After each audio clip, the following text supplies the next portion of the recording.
দর্শক, আমরা বিজয় দিবসের খবর জানবো। আমাদের সহকর্মী চট্টগ্রাম থেকে যুক্ত হয়েছেন এরই মধ্যে প্রণবেশ চক্রবর্তী। প্রণবেশ, বিজয় দিবসের খবর আপনার কাছ থেকে এই মুহূর্তে জেনে নিতে চাই।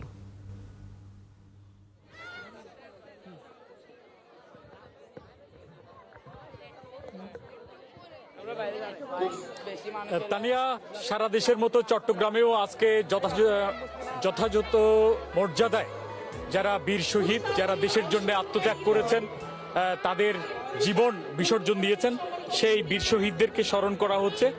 আজকে নানান আনুষ্ঠানিকতায় এই মহান বিজয় দিবস পালিত হচ্ছে। আমরা আছি চট্টগ্রাম জেলা স্টেডিয়ামে। এখানে কিছুক্ষণ আগে যে মনোজ্ঞ কুচকাওয়াজ এবং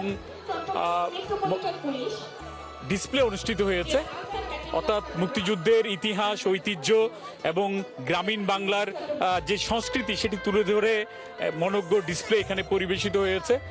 আর জাতির শ্রেষ্ঠ সন্তান যে বীর শহীদরা, যাদের রক্তের কারণে আজকে আমাদের এই বাংলাদেশ আমাদের এই বিশ্ব মানচিত্রে স্থান করে নিয়েছে একটি স্বাধীন সার্বভৌম দেশ হিসেবে, সেই বীর শহীদদের প্রতি শ্রদ্ধা জানানোর নানা আনুষ্ঠানিক পর্ব এখানে চলছে।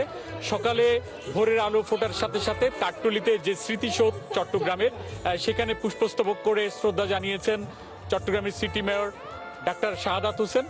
এরপরে বিভাগীয় কমিশনার, জেলা প্রশাসক থেকে শুরু করে সরকারি উচ্চপদস্থ কর্মকর্তারা, নানান সামাজিক, সাংস্কৃতিক, রাজনৈতিক সংগঠন, তাদের পক্ষ থেকে শ্রদ্ধা জানানো হয়েছে বীর শহীদদের প্রতি।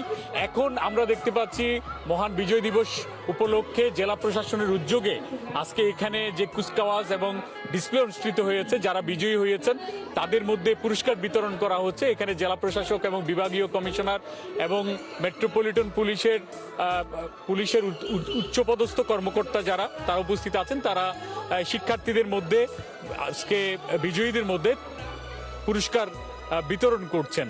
এর বাইরেও আজকে নানান আনুষ্ঠানিকতা রয়েছে। চট্টগ্রামে যারা বীর মুক্তিযোদ্ধা রয়েছেন তাদের সংবর্ধনা দেয়া হবে জেলা প্রশাসন এবং সিটি কর্পোরেশনের পক্ষ থেকে।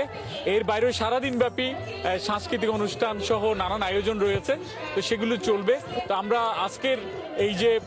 আজকের বিজয়ের এই দিনে দেশ সামনের দিকে এগিয়ে যাক, সকল যে বৈষম্য সেটা দূরীভূত হোক এবং অসাম্প্রদায়িক সকল ধর্ম বর্ণ সকলকে নিয়ে দেশ এগিয়ে যাক, এই প্রত্যাশা করেছেন এখানে যারা সমবেত হয়েছেন তারা, এবং শহীদ স্মৃতিসৌধে যারা শ্রদ্ধা নিবেদন করতে এসেছিলেন তাদের মনের কথা ছিল এটি। তো ধন্যবাদ প্রবেশ। নিশ্চয়ই আমরা ফিরবো, আরো যদি আনুষ্ঠানিকতা থেকে থাকে সেই খবরাখবর জানবো আপনার কাছ থেকে। দর্শক, সহকর্মী প্রণবেশ চক্রবর্তী ছিলেন চট্টগ্রামের বিজয় দিবসের খবর নিয়ে।